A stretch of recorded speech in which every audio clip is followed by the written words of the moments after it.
Hey guys, I'm on my way inside the library right now to go edit this video you're going to watch. I know I told you in the last video that I was going to be posting a Dutch oven meal, but I got some bad news yesterday when I came in to edit the last video on here. I was having problems with my computer. I was getting the warning disk full or startup disk full on my Mac, and while I was uploading my files from Final Cut Pro, um, my uploads kind of stopped, and then I went to go clear out the extra space, and I accidentally deleted everything that was on my SD card, including all my photos from New York City. So I'm kind of bummed about that, but I guess everything kind of happens for a reason. Arcada's barking back there at somebody, and Nina's right here laying down taking a nap. I'm in the Subaru right now, completely paid for. It's got about 234,000 miles on it, but the roads are a little icy and I don't want to take the Prius out, and I might as well just put this thing to use. So I probably won't ever sell this vehicle. I'll probably drive it until it's dead. I know when I bought it about 40,000 miles ago, Kristen's dad and his brother had pretty much redid the whole engine in this thing, so it's still a pretty reliable car. I mean, I wouldn't drive it across country, but for around town and beating around and doing a little off-road, and it's perfectly fine. So I'm gonna head in the library right now, get this video uploaded for you guys, and this weekend I think we are going to work on the solar panels. It's still not 100% sure, but for anybody who was a little bummed that we weren't going to do that, I think we might do it. We're just not going to be getting it done in one stretch here. So just stay tuned for the videos and the updates, and thank you for watching. Hope you enjoy this video. Bye. Hey everybody. Chris's dad came over today and put the other half of the stand together there. So we got two bracing wood 4x4 bars there.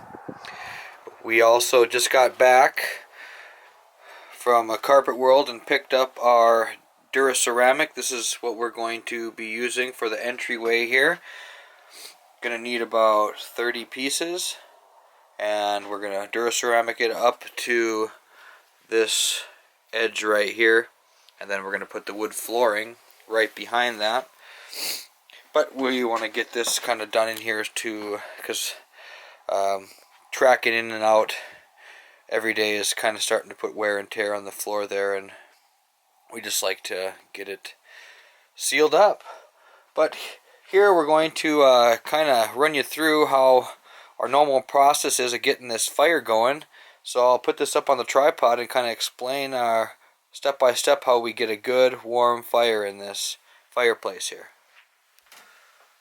Alright, so the first thing that we do is first you want to push the lever all the way over to the start.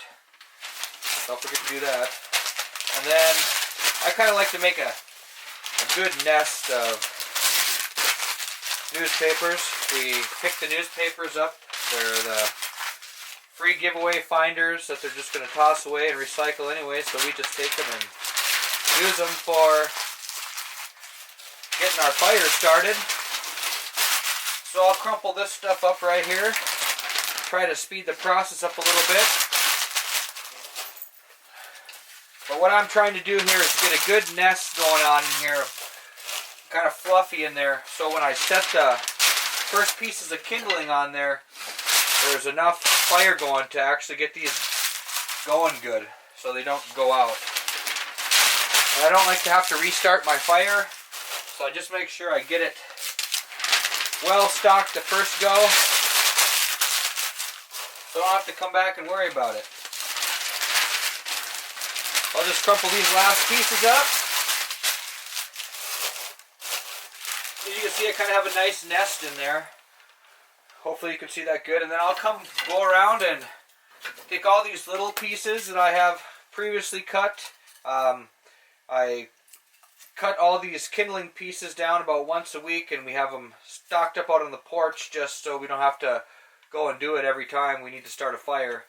But I'll just kind of place these around, kind of like a teepee around the nest of newspaper. And my goal here is to get these little kindling pieces going really good so I can start gradually putting bigger pieces in, you know, without totally killing it. After I put these pieces in here, especially these pieces that are got all these loose ends, those light up pretty good. So that should be enough to get this thing started anyway. Make sure that's all in there. And then, you know, just use the lighter here and get it going.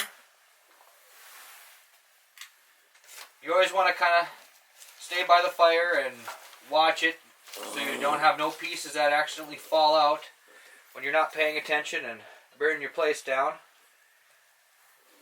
But yeah, we'll let these get going here, and then I'll probably put in some medium-sized pieces like this after this burns down a little bit. And then after this is all good going to coals, then we'll start moving in with you know, the normal pieces that we use. And at night we use the bigger logs, but that makes a nice warm fire, and we usually save those for when we're sleeping so we don't have to check on the fire as much. So there you have it. That's kind of how we're staying warm here, and it's been working really good for us. And I hope I helped some of you guys out, or let you guys know a little bit how we're doing this here. But thank you for watching. I'll talk to you later.